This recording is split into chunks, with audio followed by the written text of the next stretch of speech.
태안의 박우란입니다. 안녕하세요. 회사원 배소연입니다. 저희가 이제 이번에는 다른 영화를 가지고 돌아왔습니다. 이번에 영화를 소혜 선생님께서 결정을 하셨는데, 네, 장손이라는 영화예요. 그죠? 네. 이 영화를 선택한 이유가 있으세요? 저는 우연히 남편이 보러 가자고 해가지고 개봉을 했을 때, 남편이 장손이에요? 네, 장손이에요. 어, 근데 전 단순히 그냥 음, 장손이 뭔가 이 제사를 거부하는 막 그런 단순한 얘기인 줄 음, 알았는데, 음, 영화를 보니까 그렇게 단순한 측면만이 아니라 음, 너무 많은 이야기를 다루고 있는데, 그 안에 되게 드라마적인 요소도 훌륭해서 음, 시간 가는 줄 모르고 보게 된 거예요. 그래서 음, 여기서 다루면 좋겠다 싶은 음. 주제들도 많이 있어서 선생님께 말씀드려요. 저도 그 영화를 보면서 생각이 되게 많아지고, 네, 뭐 여러 가지 포인트가 있었는데, 그리고 어, 일단은 영상이 되게 예뻤어요. 아름답죠. 예, 영상이 되게 네, 아름답다. 물론 이제 뭐, 그러니까 그 한옥 네, 그 같은 느낌도 있지만 전체적인 그 시골의 어떤 자연 풍광 같은 네, 것들이 계절로 드러나잖아요. 네. 그게 되게 아름다웠어요. 근데 그 영어 제목이 어. House of Seasons더라고요. 아, 네. 그래요? 그래서 그 계절이 의도한 바가 있을 것 같고, 그러니까 확실히, 그건, 네, 거기에 좀 힘을 줬다는 느낌을 확실히 네, 받았거든요, 영상에. 네, 물론 그게 또 그 장손이라는 어떤 주제하고 그 계절의 변화하고 네, 제가 신기하게 느꼈던 게 지금 그 소혜 선생님 말씀하시니까 지금 딱 떠오르는데 제가 그 영화를 보면서 무슨 생각을 했냐면 저기는 시간이 멈춘 것 같다. 음, 계절은 계속 변하잖아요, 진짜 아름답게. 네, 그런데 그 집안, 네, 장손을 중심으로 돌아가는 그 집안의 시간은 마치 진짜 어떤 조선시대나 네, 이런 것처럼 소소한 어떤 개인의 개성은 드러나지만 네, 큰 테두리 안에서의 그 집안의 구조와 어떤 패턴이라고 해야 될지 네, 메커니즘은 네. 너무나 견고하게 절대 움직이지 않는다는 느낌을 제가 받았거든요. 근데 그 선생님 말씀하신 거에 저도 공감하면서 어, 마지막에 감독이 저희한테 거기에서 유일하게 나오지 않는 계절이 봄이거든요. 어, 근데 그 태어나는 아이, 그 맞아요. 여동생이 아이의 이름이 맞아요. 늘봄이라는 얘기가 주어지면서 음, 그래, 너희들이 맞이할 봄에 대한 음, 어떻게 봄을 맞이할 것인가에 대한 좀 주제를 던져주는 그런 여러분은 느낌을 받았어요. 그 할머니가 돌아가시고 아이가 네, 태어났잖아요. 네, 딸의 아이가 네, 태어나고 그 아기를 안는 마지막 어떤 그 장면이 이제 물론 꽤 네, 의도적인 메시지 네, 이것처럼 느껴지기는 했어요. 네, 아마 이제 어쩌면 좀 새로워질 수도 있다. 네. 이 장면이. 그래서 이 영화의 어떤 세 가지 어떤 행사로 음, 서울에 사는 장손이 이제 대구의 또 시골 마을로 보여지는데, 경북 쪽에 있는 시골로 오게 되는데, 첫 번째는 제사. 음, 제사를 지내기 위해서 장손이 올라오고, 음, 내려오고, 그 다음에 할머니가 돌아가시잖아요. 그래서 장례식을 치르기 위해서 한번 또 오게 되죠. 근데 음, 마지막은 49제. 할머니 49제가 겨울. 그래서 여름부터 음, 겨울까지 이뤄지는 어떤 가족의 그 일련의 음, 행사들로 음, 이야기가 펼쳐지는데, 저는 이게 어떻게 보면 가족이라는 그 집단이 개인에게 주는 영향이 엄청나잖아요. 근데 그렇게도 볼 수 있지만 어떤 이 영화를 보면서는 사회가 개인에게 주는 어떤 그런 상처, 역사가 개인에게 준 영향, 그 할아버지가 받은 그 상처와 할머니 나름대로의 그 상처가 음. 또 그 그리고 한 세대를 형성하고, 맞아요. 그게 또 영향을 미쳐서 아들은 또 흔히 소위 운동권이었던 것 같아요. 그래서 그 학생 운동 시절에 겪었던 상처, 참 몸에 장애도 맞아요. 가지게 되고, 거기에 또 상처. 또 아들은 또 저의 세대라고 볼 수도 있는데, 자기가 하고 싶은 일을 하면서도 그 가족과 부딪히게 되면서 느끼는 어떤 갈등? 그래서 사회와 개인과 음, 가정에 음. 어떤 그런 문제들이 다 이렇게 좀 조감으로 보여지는 느낌도 받았습니다. 맞아요. 우리가 보통 심리학이나 일반 뭐 심리 상담이나 이런 영역에서 계속 이제 아니면 일반 분들이 그 인간의 심리를 어떤 굉장히 주관적이고 개인적인 영역이라고 생각하기가 네, 쉬운데 네, 사실 인간의 무의식이라는 건 이제 정신분석에서는 무의식을 중심으로 작동하는 것을 이제 탐색을 하게 됐지만 인간의 무의식부터 시작해서 모든 인간의 심리가 사실 이 한 개인의 어떤 가족 네, 구조가 뿌리가 있지만 사회와 절대 떨어질 수 없는 네, 그 문화, 문명, 시대적인 어떤 것과 떨어질 수 없는 네, 그래서 무의식이라는 게 아주 개인의 고유한 것이면서도 어, 보편적인 부분이 있는 네, 거예요. 그 보편성을 가지고 근데 그 보편성이라는 건 절대적인 게 아니라 그 세대, 시대의 흐름에 의한 어떤 영향을 받는 거 네, 이게 확실히 있기 때문에 그런 지점에서 지금 소연 선생님 얘기하신 게 되게 중요하다. 네, 매우, 매우 중요하다. 그 사회가 개인에게 영향을 미치고 네, 또 그 개인이 우리 가족 구성원들의 어떤 심리, 정신적인 부분을 압도하거나 지배하게 되고 그것이 다시 또 사회로 네, 들어가서 또 어떤 구성원이나 조직을 형성한 이게 이제 그 순환 구조에 있는데 악순환인 경우도 되게 많은 거죠.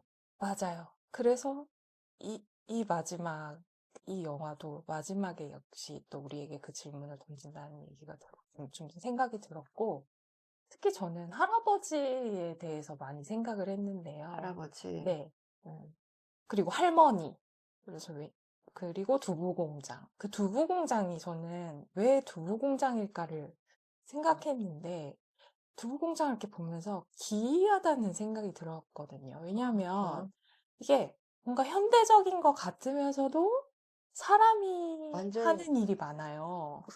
네, 수동이고 그러면서 혈족 네, 중심이고 혈족 중심이고, 어, 그리고 생각보다 여자들이 많이 일을 하고 있고, 공업을 하고 네. 있고 그래서, 주도적인 네. 그래서 할머니도 그 일을 하면서 어쨌든 그 가족을 일궈낸 거잖아요. 그 맞아요. 할아버지가 전쟁통에 살아남아서. 어, 근데 실질적인 그 할아버지의 그 대대손손 그 가부장적인 가족을 이루어주는 거에 노동력의 핵심은 할머니였고, 맞아요. 실제 옛날에도 그랬지 않아? 옛날 네. 실제 남자들이 노동하는 집안에서 여자들이 노동은 사실 다 네, 그런 어, 게 눈에 어, 보이더라고요. 이렇게 느끼게 되는. 그리고 내 할아버지도 어떤 되게 집안의 중심인 것처럼 행세를 하지만 행세를 강한 하죠. 척, 한척 사실은 전쟁통에 뭐 손주랑 이제 약간 치매 상태에서 정신이 오락가락 하는 음, 상태에서 음, 그 장손을 자기 아들이라고 착각하고 하는 말이 있잖아요. 전쟁 중에 다 죽어가는데 엄마 아버지가 자기를 풀어주고 도망가라 해서 도망갔다가 다시 와보니까 거기에 뭐가 있었는지 아냐? 라고 했을 때 뭐가 있었는데요? 라고 장손이 물어보니까 아무것도 없었다. 그리고 나중에 그 전에 이렇게 밝혀지죠. 할머니가 돌아가시고 나서 음, 파묘를 하는데, 이렇게 이장을 하려고 무덤을 파는데 아무것도 나오질 않으니까 음, 이제 할아버지는 뒤에서 외면을 하고 음, 있고, 결국에는 그 아무것도 없는 것을 지키기 위해 할아버지는 어떻게든 그것을 감추면서 이어오기 위해 고군분투해왔던 거고, 거기에 할머니는 이제 그것을 집안일로 온갖 대소사를 책임지고 두부공장을 읽으면서 그걸 같이 이루었던 거죠. 근데 저는 여기서 좀 궁금했어요. 왜 여성은 남성의 그런 추상적이고 모호한 상징성. 어떤 그거에 기여하게 되는가? 음, 음, 음, 그러니까 그것도 되게 자발적으로 음. 어떻게 보면 이 집의 중심은 할머니라고 느껴질 수밖에 없었던 게 할머니가 돌아가시고 나서 모든 사건들이 발생하게 되거든요. 그래서 제사도 어떻게 보면 할머니가 중심으로 맞아요. 이끌어오고, 그 많은 가정들이 지금 네, 실제로도 이렇게 연세가 드신 어머님들이 계신 경우, 네, 할머니 계신 경우에 그 제사를 포기하지 못하는 건 네, 할머니예요. 네, 아버지는 할아버지가 아니라 네, 오히려 우리의 할아버지 뭐 아주 권위적이거나 가부장적인 뭐 남성분들 같은 경우에는 고집을 하시는 경우도 있지만 제 주변에서 보면 대부분 다 연로한 엄마나 네. 할머니들이 그거를 포기 못 하시는 경우가 되게 많아요. 저희 시댁도 할머님이 돌아가시고 나서 제사를, 그러니까 없어지고. 제 제사가 두 분이서 하시는지 모르겠는데, 저희는 완전히 빠져나오게 되는 경우거든요. 그게 좀 그러니까 여성들이 문제죠. 왜, 네, 저도 이제 그 지점을 네, 이제 이야기하고 싶었는데, 그거죠. 그러니까 지금 정말 그 디테일하게 매번 그 선생님의 영화를 보는 시선에 놀라는데, 그 할아버지 진짜 파묘를 했는데 실체 아무것도 없고, 네, 그런데 이 할아버지가 왜 그 빈묘를 네, 어 네, 비밀리에, 근데 이제 더 이상 거기에 관이 있는지 없는지는 중요한 게 아니고 일종의 네, 상징성이잖아요. 네, 일종의 권위, 네, 말하자면. 근데 권위인데 그게 그 남성을 중심, 그러니까 씨를 중심으로, 그 남성의 씨를 중심으로, 성씨를 중심으로 이어져 내려오는 혈족을 중심으로 내려오는 이 상징성이 그 하나의 네, 무덤이고, 그 무덤 안에 실제 시체가 있는지 없는지 중요한 게 아니라 이제 그 상징성을 유지하는 일종의 북의 어떤 권위 혹은 음, 그 가부장의 어떤 힘을 유지하고자 하는 할아버지의 일단 노력으로 일단 볼 수 있을 것 같은데, 할아버지 모른 척 하지만, 근데 여기서 포인트가, 선생님, 그럼 왜 그렇게 여성들은 네, 그 힘든 일을 네, 자처하면서 그 고생을 네, 하면서 어떻게 보면 부역을 네, 하는가, 적극적으로, 맞아요. 자발적으로. 저도 그 인상적인 장면이 뭐냐면, 초반에 그 왜 막 절하고 제사 때 소원 제가 그때 약간 웃음이 터진 네. 게, 제사 때 소원 비나요? 아, 지금, 저도 네, 어렸을 때 제 이제 고향이 경상도고 외가가 굉장히 네, 시골이었어가지고 제사 지내고 그 할머니 돌아가셨을 때 상여 막 나가잖아요. 저는 네. 어렸을 때 그 상여 이런 걸 다 봤거든요. 아, 실제로 곡하고 상여가 말을 이렇게 전체로 음, 돌아요. 그거를 제가 이제 다 경험했었는데, 이제 초등학교 들어가기 전까지는. 그런데 저 한 번도 기도하라는 얘기를 들어본 적이 없거든요. 음, 그리고 여자들은 절도 안 시켜줬어요, 그때는. 오, 그래서 이제 장손을 비롯한 남성들만 네, 이제 절을 하고 여자들은 뒤에 이렇게 서 있어요. 네, 그런데 거기서는 약간 그 순간 빵 터지기도 하고 좀 귀여웠어요. 소원 빌라고 그래서 약간 보름달 혹은 우리가 무슨 생일 케이크 얹어놓고 소원 비는 것처럼. 그런데 그때 할머니가 그 손주가 이제 마지막 그 이제 막내인 장손인 손주가 짜증을 내잖아요. 네, 제사하는 거 되게 막 네, 틱틱거리고. 그러니까 이거 다 너 잘 되라고 네, 하는 소리다. 네, 그리고 다 너 잘 되고 너한테 복이 가는 거야, 이렇게 네, 얘기하시잖아요. 그게 포인트인데, 그게 조금 이제 풀어서 설명하면, 그 여성의 욕망은 이제 우리가 그 정신분석에서도 보면 여성의 욕망은 남성의 욕망을 중심으로, 그러니까 이게 굉장히 여성적이에요. 그 여성적이라 함은 남성적 관점에서의 네, 여성성인 네, 거예요. 그리고 히스테리 구조에서 보면 여성은 남성의 욕망을 실현하는 어떤, 혹은 남성의 욕망에 반응하는 대상이거든요. 음, 그러니까 어떻게 보면 적극적으로 이 남자의 욕망을 실현해서 네, 그 능동적 주체로서, 음, 그러면서 자신의 어떤 욕망을 대리 실현하는 부분이 있는데, 네, 단순히 이게 아니라 그 과정에서 여성도 권력을 가져요. 음, 이 할머니가 네, 사실은 집안의 권력을 지배하거든요. 네, 사실상 사실 그렇어요. 허수아비에 네, 비해서 그렇잖아요. 그러니까 네, 상징성만을 가지는 거지.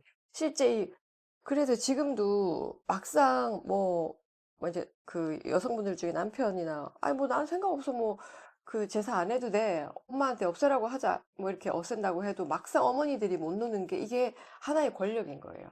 네, 내가 며느리, 딸들 혹은 가족을 네. 전체로, 뭐 조금 더 아름다운 의미에서는 가족이 함께 다 모여서 어쨌든 음식을 나누고, 또 그런데 꼭 싸우잖아요. 거기서 영화에서도 나오죠. 네, 반드시 네, 그렇게 모든 가족이 모이면 어떤 네, 이해관계 충돌, 서로 직업적인 네, 차이, 뭐 모든 그러니까 인간의 심리가 비교가 되고 이러니까 항상 큰 싸움이 나는데, 그럼에도 불구하고 여기에 그 영화상에서도 그 손숙 씨가, 그 네, 할머니가 그래도 좀 인자하고 되게 좀 푸근한 네, 할머니이셨잖아요. 그 할머니가 그럼에도 불구하고 그 이면에 막강한 이 집안의 네, 권력자로서의 어떤 부분을 확실히 보여준 것 같거든요. 맞아요. 그래서 이 여성이 자신의 권력을 실현하는 방식이 남성이 가지고 있는 어떤 부분을 네, 실현시키고 남성의 욕망을 충족시키는 방향으로 네, 자신의 욕망을 실현하는 구조적인 특징이 있다. 이렇게 볼 수 있을 것 같아요. 이해가 되세요? 네. 그런 지점에서 상당히 능동적이고, 근데 네. 여기엔 이제 아주 중요한 권력이 들어가 있다는 거죠. 네.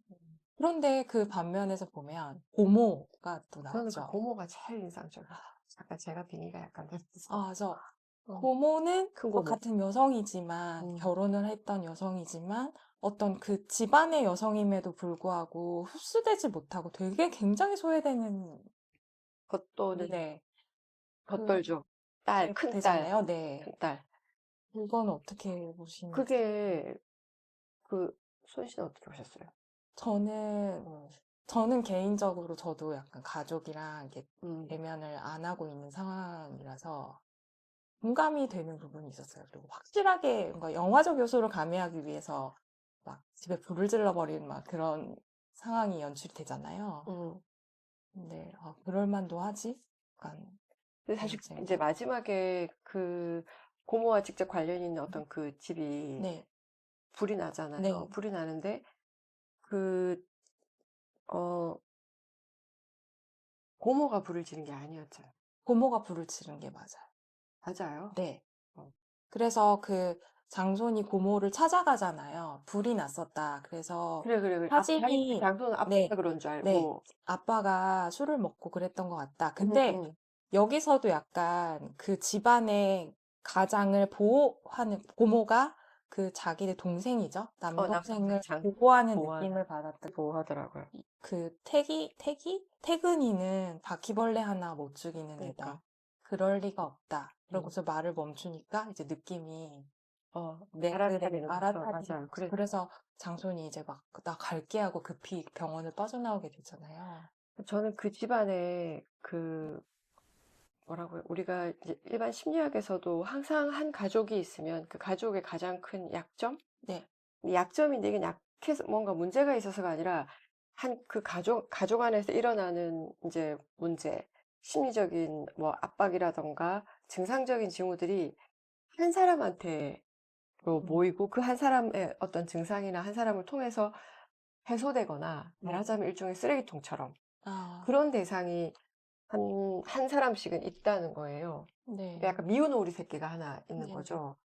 그런데 이제 그 큰 고모가 그 큰 딸이 저는 사실 되게 가슴이 좀 답답하고 어떻게 보면 지금 이제 제 나이 또래의 네, 많은 여성들은 상당히 그 큰 고모에 공감할 수도 있겠다라는 생각이 드는 게 그 할머니가 진짜 욕 나올 것 같은데 그 할머니부터 시작해서 그 이제 마지막 손주의 엄마까지 네, 큰며느리까지 그 우리가 뭐 정신분석의 용어로는 일종의 남근 선망이라고 하나요? 네, 그 진짜 무슨 고추 달려서 태어나면 무조건 네, 중심으로 그 손녀가 먹으려고 하니까 할머니가 손 네, 때리고 손주한테 입에 더 네, 좋은 거 넣어주고 그 무조건 그 아들 중심으로 하는 이런 네. 지점들이 이제 그 전형적인 어떤 패턴인데 그 마지막 저는 사실 너무 마음이 아파서 마지막에 그 고모의 표정 아, 네, 그 표정이 너무 많은 걸 얘기해주고 너무 마음이 아팠고 왜냐하면 할아버지가 고백을 하잖아요. 이제 그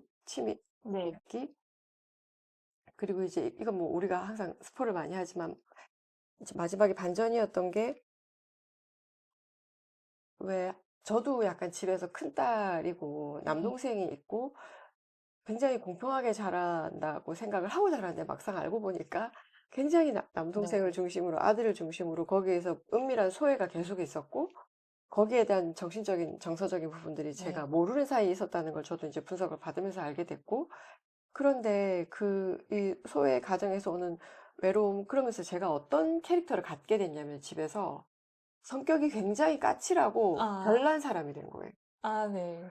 근데 이제, 있죠, 있죠. 네, 그런 거. 근데 네. 나중에 제가 주변 사람들이나 제 가까운 사람들이 네가 성격이 모나진 않았는데 그렇게 얘기하는 음, 거예요. 근데 제가 되게 충격을 받았어요. 근데 그 저희 남동생이 먼저 일찍 결혼을 했기 때문에 이제 조카가 태어났는데 아들이 네. 태어났거든요. 근데 또 걔가 또 신기한 게 친탁을 완전히 한 거예요. 그러니까 이제 저희 아버지부터 시작해서 완전히 막 너무 행복해. 너무 네. 저도 예쁜 거예요. 아, 제 아기 때랑 너무 닮은 거예요. 저도 너무 예쁘고 막 진짜 다들 그 아이를 중심으로 모두가 정말 올인이 되어 있었는데 저희 남동생도 장난삼아 하는 얘기가 성격은 누나 닮지 말아라, 고모 닮지 말아라 이거. 아, 이게 우리 집안에 그러니까 미운 오리 새끼 하나를 만들어야 돼요. 음. 그러면서 왜 미운 오리 새끼를 만드냐면 얘가 미워서가 아니라 음. 장선을 보호하려고. 그 아들을 더 마음 놓고 그 아들을 더 편애하기 위한 알리바이가 필요한 거예요. 얘 성격이 지랄 맞아서 그래. 얘가 어릴 때부터 성격이 예민해서 그래. 라는 이게 무의식적인 어떤 서로 간에 아. 공모가 일어나면서 그래도 우리 아들이 순했지. 얘는 이러고 그 일종의 남근선망이나 그 아들 중심 정말 남아 선호의 어떤 지점에서 언어가 그렇게 공모를 해요. 공모를 하면서 저는 되게 저희 집안에서 되게 저희 가족이 뭐 얼마 되지도 않는데 되게 성격이 좀 까칠하고 되게 까탈스러운 딸내미였고 남동생은 그저 순해가지고 음. 그러니까 얘가 사랑받고 예쁨 받는 건 되게 정당한 일이야. 네. 내가 혼나고 미움받는 것도 어떻게 뭔가 제가 스스로가 뭔가 이제 편애가 생기거나 이랬을 때 스스로 그렇게 생각한 거예요. 나는 성격이 좀 그렇잖아. 네. 그러니까 이런 걸 겪어도 된다라고 제 스스로 믿게 만드는 이 무의식적 폭력인 거죠. 아이고. 그 네. 어른들의 그 가부장적인 이제 정말 남근 중심의 이 가족 중심의 가부장제의 이 어떤 공모들이라고 해야 되나요?